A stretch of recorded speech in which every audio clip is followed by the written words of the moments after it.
Welcome to Pankaj commerce classes. आप सभी state Bihar commerce aspirant का हमारे चैनल पर स्वागत है। आज हम लेकर के आए आपके लिए प्रैक्टिस सेट 10, जिसमें कि है कंपनी अकाउंट्स के क्वेश्चंस, और ये क्वेश्चन आपके एग्जाम के लिए बहुत ही इंपॉर्टेंट है। तो आइए बिना समय गंवाए हम स्टार्ट करते हैं आज का सेशन। हमारा आज का फर्स्ट क्वेश्चन है, लेखांकन प्रमाप 14 के अनुसार क्रय प्रतिफल में भुगतान होते हैं जो निम्नलिखित में से किसी एक को दे हैं। एज पर accounting standard 14, purchase consideration include those payments which are payable to any one of the following. तो देखिए, परचेज कंसिडरेशन जो पेमेंट होता है वो किसको पेमेंट होता है? परचेज कंसिडरेशन क्या होता है? जब किसी कंपनी को दूसरी कंपनी परचेज करती है, यानी कि ट्रांसफ़र करी जाती है वो कंपनी, और उसका जो क्रय प्रतिफल यानी कि प्रतिफल होता है वो पे करा जाएगा। किस पार्टी को प्रतिफल पे करा जाएगा? तो ऑप्शन देखिए क्या लिखा हुआ है, अंशधारी तथा ऋणपत्र, बी अंशधारी ऋणपत्र तथा ऋणपत्रधारी तथा लेनदार, सी अंशधारी तथा लेनदार, डी अंशधारी यानी कि share holders and debenture holder, B debenture holders and creditor, C share holders and creditor, D share holders. तो इसका राइट आंसर है कि प्रतिफल ट्रांसफ़र किया जाता है, किसको दिया जाता है? सिर्फ अंशधारियों को, क्योंकि ऋणपत्रधारियों का वहाँ से कोई लेना देने नहीं होता है। ऋणपत्रधारियों का तो जितना अमाउंट होता है वो उतना पहले ही उनका दिया जा चुका होता है। नेक्स्ट क्वेश्चन है, क्रेता कंपनी की पुस्तकों में एकीकरण समायोजन खाता निम्नलिखित में से किसका लेखा करने के लिए खोला जाता है? Amalgamation adjustment account is open in the books of purchasing company to incorporate which of the following. A option है कि हस्तांतरक कंपनी की संपत्तियां तथा दायित्व, बी हस्तांतरक कंपनी के गैर वैधानिक संचय, सी हस्तांतरक कंपनी के वैधानिक संचय, डी उपर्युक्त में से कोई नहीं। A asset and liabilities of the transfer company, B non statutory reserves of the transfer company, C statutory reserves of the transfer company, D none of the above. तो देखिए, क्रेता कंपनी की पुस्तकों में एकीकरण समायोजन खाता क्या कहते हैं कि परचेज मेथड में जब कभी ट्रांसफर कंपनी के द्वारा ट्रांसफरी कंपनी को एक्वायर किया जाता है, तो यहाँ पर क्या क्या चीज़ें ट्रांसफ़र होती है? हस्तांतरक कंपनी के वैधानिक संचय, यानी कि ट्रांसफर कंपनी के जो वैधानिक संचय होते हैं statutory reserves of the transfer company के लिए ये ओपन किया जाता है amalgamation adjustment account. Next question है, जब एकीकरण क्रय की पद्धति का है तो हस्तांतरी कंपनी द्वारा किस विधि का प्रयोग किया जाता है? देखिए, दो तरह का मेथड होता है, पूलिंग ऑफ इंटरेस्ट मेथड और परचेज मेथड, दो तरह का। तो कहते हैं कि जब क्रय का यानी कि परचेज मेथड से परचेज करी जा रही है तो अमलगमेशन हो रहा है, तो किसको जो है will be used by the transferee company, यानी कि कहा गया है कि when amalgamation is in the nature of purchase which accounting with, कौन सा मेथड अप्लाई किया जाएगा? ऑप्शन देखिए, क्रय विधि परचेज मेथड, बी हितों के समूहीकरण विधि यानी कि pooling of interest method, C मिश्रित चिट्ठा यानी कि consolidated balance sheet method, D उपर्युक्त में से कोई नहीं, D none of the above. तो जो इसका राइट आंसर हो जाएगा वो है परचेज मेथड का यूटिलाइजेशन किया जाता है। नेक्स्ट क्वेश्चन है, हितों की समूहीकरण विधि में क्रय मूल्य प्रतिफल तथा हस्तांतरक कंपनी की अंश पूंजी के अंतर को किस खाते में हस्तांतरित किया जाना चाहिए? To which account the difference between the purchase price यानी कि परचेज कंसिडरेशन जो होता है and share capital of the transfer company should be adjusted under the pooling of interest method की बात करते हैं, जिसे मर्जर मेथड भी कहते हैं। तो इस मेथड में किसमें ट्रांसफ़र किया जाना चाहिए? अंतर अगर आएगा, जो डिफरेंस आएगा वो कैपिटल और जो भी क्रय प्रतिफल है उसका अंतर को कहाँ ट्रांसफ़र करेंगे? तो ऑप्शन देखिए, एकीकरण समायोजन खाता अमलगमेशन एडजस्टमेंट अकाउंट, बी सामान्य संचय यानी कि जनरल रिजर्व, सी ख्याति या पूंजी संचय गुडविल और कैपिटल रिजर्व, डी अन्य दायित्व अदर लायबिलिटीज। तो इसका जो राइट आंसर हो जाएगा वो हो जाएगा बी, दैट इज सामान्य संचय जनरल रिजर्व में इसे ट्रांसफ़र करेंगे। नेक्स्ट क्वेश्चन देखिएगा, क्रय पद्धति में क्रेता कंपनी अपनी पुस्तकों में दर्शाती है, यानी कि परचेज मेथड में जो परचेजर कंपनी है वो अपनी असेट्स में, अपनी बुक्स ऑफ अकाउंट्स में किसे दिखाएगी? Under the purchase method purchasing company shows in its books.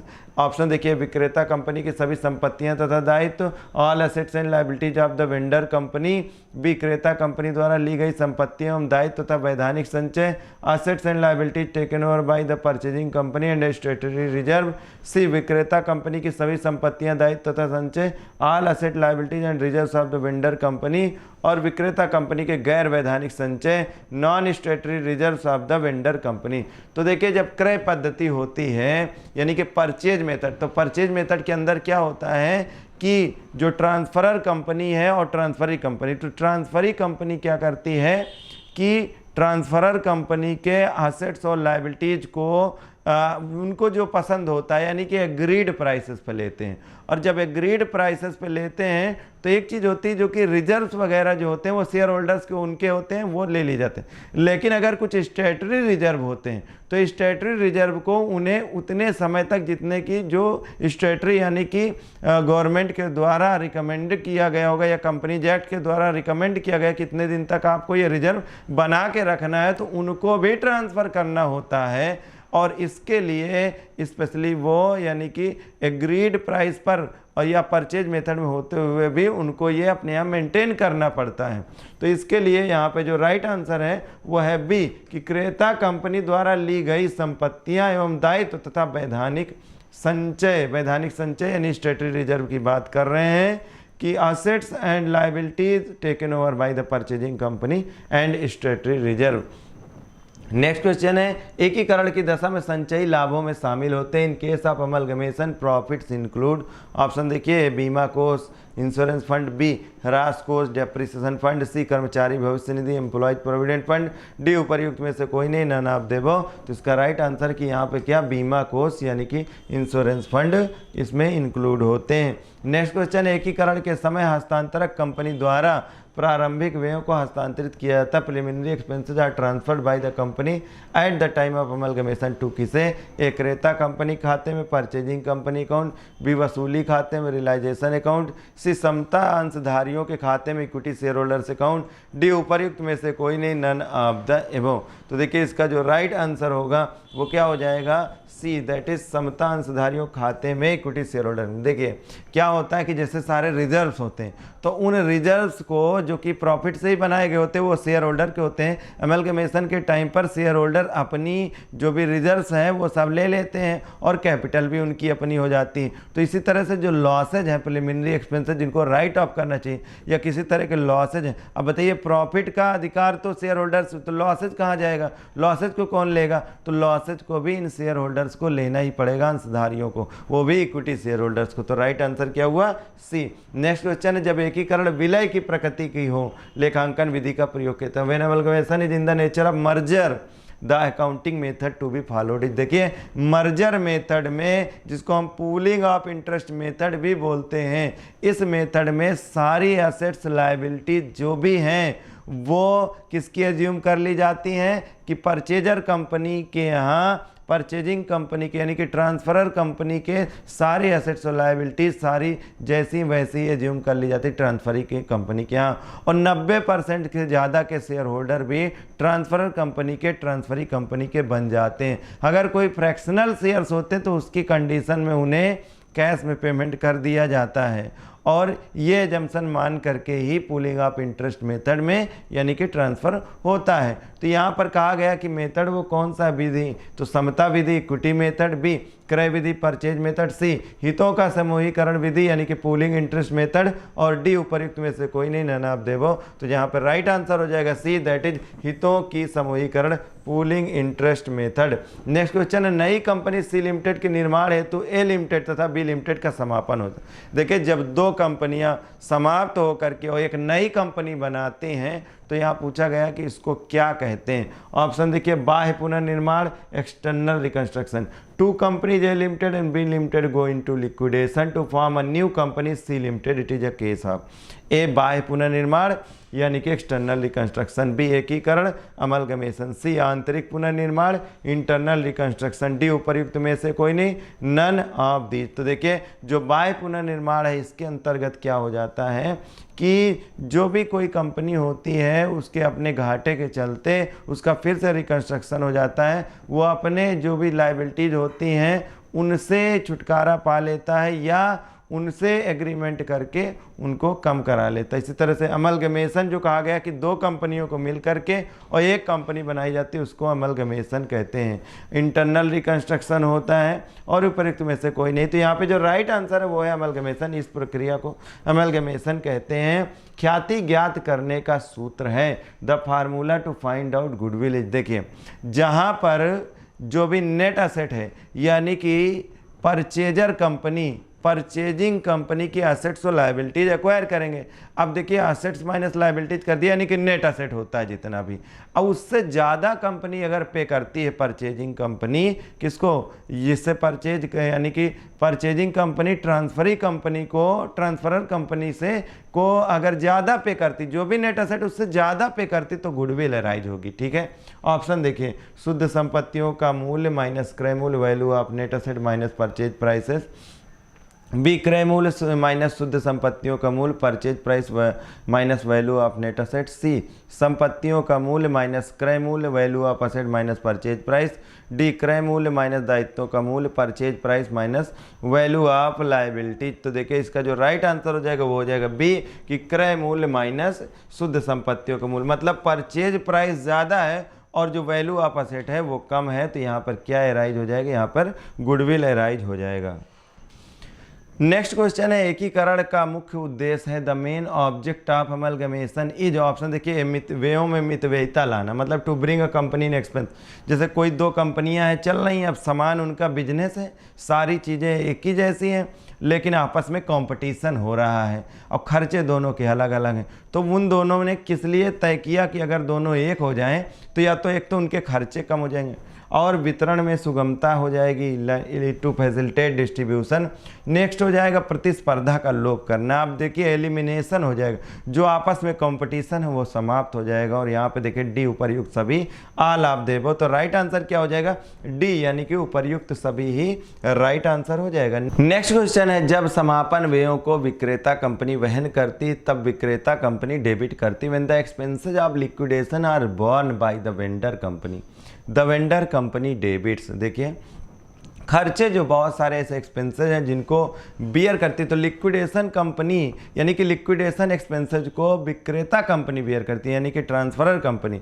तो किसको डेबिट करेगी, तब विक्रेता कंपनी किसे डेबिट करेगी। ऑप्शन देखिए, वसूली खाता रियलाइजेशन अकाउंट। बी बैंक खाता बैंक अकाउंट। सी ख्याति खाता गुडविल अकाउंट। डी उपर्युक्त सभी आल ऑफ द एबव। तो जो इसका राइट आंसर हो जाएगा वो हो जाएगा ए, दैट इज वसूली खाता यानी कि रियलाइजेशन अकाउंट में इसे डेबिट करेगी। नेक्स्ट क्वेश्चन है, जब समापन व्ययों को क्रेता कंपनी वहन करती है तब कंपनी डेबिट करती है। नेक्स्ट क्वेश्चन है, क्रय विधि में हस्तांतरित कंपनी अपनी पुस्तकों में किनका लेखा करेगी, यानी कि what will be the recorded in the books of transferring company under purchase method. Purchase method में क्या रिकॉर्ड करेगा। ऑप्शन देखिए, हस्तांतरक कंपनी की सभी संपत्तियां व दायित्वों को। All assets and liabilities of transferring company. B हस्तांतरक कंपनी की सभी संपत्तियों दायित्वों तथा all assets liabilities and reserves of transferor company. C हस्तांतरक कंपनी की ली गई संपत्तियों व दायित्वों को। Assets and liabilities acquired by transferring company. D हस्तांतरक कंपनी की ली गई संपत्तियों एवं दायित्वों तथा वैधानिक संचयों का। Assets and liabilities acquired by transferring company and स्टेटरी reserve सभी को। तो देखिए यहाँ पे जो राइट आंसर की क्रय विधि में परचेज मेथड में किसे ट्रांसफर किया जाएगा, तो राइट आंसर हो जाएगा डी कि हस्तांतरक कंपनी की जितनी भी संपत्तियां और दायित्व होंगे और उसके साथ जो भी स्टेटरी रिजर्व होंगे उनको भी। नेक्स्ट क्वेश्चन है, शुद्ध संपत्तियों का मूल्य स्वीकृत क्रय मूल्य में से घटाने पर शेष राशि होगी। Value of net asset is subtracted from accepted purchase consideration, the balance amount will be. तो देखिए क्या कहा गया कि value of net asset, net asset से जो परचेज कंसिडरेशन, मतलब साफ है कि नेट असेट ज़्यादा है और परचेज कंसिडरेशन होगा कम। ऐसी कंडीशन में क्या हो जाएगा, जाहिर सी बात है कि प्रॉफिट ही होगा। ये प्रॉफिट कोई बिजनेस में कमाया गया लाभ तो है नहीं, तो ये एक तरह से कैपिटल प्रॉफिट हो गया। और कहाँ ट्रांसफ़र किया जाएगा, कैपिटल रिजर्व में ट्रांसफ़र किया जाएगा। ऑप्शन देखिए, क्रय अधिक यानी कि परचेज सरप्लस। बी ख्याति का मूल्य, वैल्यू ऑफ गुडविल। सी व्यवसायिक कोष, बिजनेस फंड। डी पूंजी संचय, कैपिटल रिजर्व। तो इसका राइट आंसर हो जाएगा डी, दैट इज पूंजी संचय यानी कि कैपिटल रिजर्व। नेक्स्ट क्वेश्चन है लेखांकन प्रमाप 14 के अनुसार एकीकरण के प्रकार according to S 14 amalgamation is type of. दो ही तरह का होता है, एक तो in the nature of merger, दूसरा होता है in the nature of purchase. तो राइट आंसर क्या हो जाएगा, B will be the right answer. Next question देखिए, क्रय मूल्य का आशय purchase consideration means, purchase consideration क्या होता है कि जब ट्रांसफरर कंपनी बिक जाती है और ट्रांसफरी कंपनी उसका पेमेंट करते हैं उसी बात के लिए, तो इसको बोलते हैं परचेज यानी कि परचेज कंसिडरेशन। तो ऑप्शन देखिए, क्रेता द्वारा देय राशि यानी कि amount payable by the purchaser. B अंशधारियों द्वारा देय राशि amount payable by the shareholder. C लेनदारों द्वारा देय राशि amount payable by the creditors. और डी है इनमें से कोई नहीं, नन ऑफ दीज। तो राइट आंसर क्या हो जाएगा, ए क्रेता द्वारा देय राशि। जो परचेजर है तो परचेजर के द्वारा जो भी अमाउंट पेमेंट होगा वो होगा। नेक्स्ट क्वेश्चन है क्रय मूल्य के निर्धारण की कितनी पद्धतियां हैं। पद्धतियां देखिए कितनी पद्धतियां, how many are the methods of determination of purchase consideration. तो 3 मेथड्स होती हैं इसमें कि जो भी एग्रीड प्राइसेस हो जाता है और नेट असेट मेथड है इन और पेमेंट मेथड है जो भी उनका एग्रीड प्राइस है। तो 3 तरह के मेथड्स हो जाते हैं इसको परचेज कंसिडरेशन के पेमेंट के लिए। नेक्स्ट है अप्रैल अथवा उसके बाद प्रारंभ होने वाली लेखांकन अवधि के संबंध में लेखांकन प्रमाप 14 लागू होता है। Accounting standard 14 is applicable in respect of accounting period commencing on और आफ्टर 1 अप्रैल। तो देखिए यहाँ पर राइट आंसर हो जाएगा ए, दैट इज 1995 1995। नेक्स्ट क्वेश्चन है यदि कंपनी द्वारा ली गई शुद्ध संपत्तियां क्रय प्रतिफल से कम है तो अंतर को माना जाएगा। देखिए यहाँ पर क्या लिखा हुआ है कि कंपनी द्वारा ली गई शुद्ध संपत्तियां क्रय प्रतिफल से कम है। अब देखिए इसका मतलब साफ है कि पेमेंट ज़्यादा हो रहा है और कंपनी की जो संपत्तियां जो ली गई हैं वो कम है और पेमेंट क्या हो रहा है, ज़्यादा, प्रतिफल से कम है, साफ साफ लिखा। तो अंतर क्या हो जाएगा, तो देखिए जब असेट्स कम है लेकिन फिर भी हम पेमेंट ज़्यादा कर रहे हैं, इसका मतलब उसका रीज़न ये है कि हम जो पेमेंट कर रहे हैं वो कहीं ना कहीं गुडविल के लिए कर रहे हैं। तो if the net asset taken over by the company are less than the purchase consideration difference will be treated है। तो ऑप्शन देखिए गुप्त संचय, सीक्रेट रिजर्व, विख्याति, गुडविल। सी पूंजी संचय, कैपिटल रिजर्व। डी सामान्य संचय, जनरल रिजर्व। तो राइट आंसर हो जाएगा B, that is because of goodwill हम पे करते हैं। नेक्स्ट क्वेश्चन, जब 2 या अधिक कंपनियां समापन में जाती तथा एक नई कंपनी का निर्माण होता है तो यह क्रिया कहलाती है।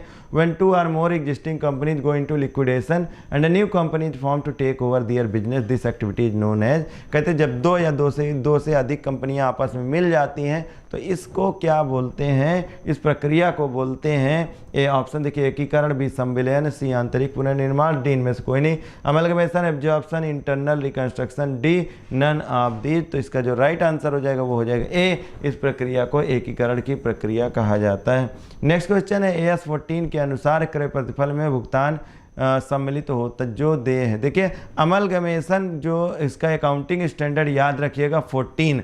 कभी आपसे एग्जाम में कहीं पूछा गया अगर कि अकाउंटिंग स्टैंडर्ड कौन सा अप्लाई होता है तो याद रखिएगा 14। अब यहाँ कहा गया कि इसके अनुसार क्रय प्रतिफल में भुगतान सम्मिलित होगा जो देय है। किसको देय है, ऋणपत्र धारकों को, डिवेंचर होल्डर को, बी अंशधारियों को, शेयर होल्डर्स को, सी ऋणदाताओं को, क्रेडिटर्स को, डी उपर्युक्त सभी, ऑल ऑफ द एबव। तो राइट आंसर इसका हो जाएगा बी, दैट इज ये अंशधारियों को देय होता है। नेक्स्ट क्वेश्चन है कि AS 14 के अनुसार एकीकरण को लेखांकन के उद्देश्य से वर्गीकृत किया जाता है। As per AS 14 amalgamation for accounting purpose can be classified. Option देखिए 3 भागों में 3 कैटेगरी, बी 2 भागों में 2 कैटेगरी, सी 1 भाग में 1 कैटेगरी, डी उपर्युक्त में से कोई नहीं, नन ऑफ दीज। तो इसका जो राइट आंसर है वो है बी कि 2 भागों में ही किया जाता है। Amalgamation in the nature of merger, amalgamation in the nature of purchase. तो शुद्ध संपत्ति का क्रय प्रतिफल आधिक्य कहलाता है। Excess of net asset over purchase consideration, मतलब अगर नेट असेट्स ज़्यादा है और परचेज कंसिडरेशन है कम तो सीधी सी बात है कि यहाँ पे जो अराइज होगा वो कैपिटल रिजर्व होगा। ऑप्शन देखिए सामान्य संचय, बी ख्याति, सी पूंजी संचय, डी उपर्युक्त सभी, general reserve, goodwill, capital reserve, all of the above. तो यहाँ पर राइट आंसर हो जाएगा सी, दैट इज पूंजी संचय। और अब है हमारे आज का लास्ट क्वेश्चन, एक कंपनी का समापन होना और इसे ऐसी दूसरी कंपनी को बेचना जिसका निर्माण इसे क्रय करने के लिए ही किया गया हो कहलाता। When one company goes in liquidation and a new company is formed to take over the business of the company which goes in liquidation, this is called. तो देखिए एक कंपनी समाप्त हो जा रही और इसे ऐसी दूसरी कंपनी को बेच दिया जा रहा है जिसका पर्पज जो बनाई गई थी इसलिए कि जो पुरानी वाली कंपनी उसको परचेज कर लिया जाएगा। तो इसका जो ऑप्शन है ए एकीकरण यानी कि एमलगमेशन विसंविलयन एब्जॉर्प्शन सी बाह्य पुनर्निर्माण एक्सटर्नल रिकंस्ट्रक्शन डी आंतरिक पुनर्निर्माण इंटरनल रिकंस्ट्रक्शन। तो इसका जो राइट आंसर हो जाएगा वो हो जाएगा सी दैट इज बाह्य पुनर्निर्माण जिसे हम बोलते हैं external reconstruction. So these were the 25 questions of the practice set 10. Hoping that you have understand very well. Thanks for watching.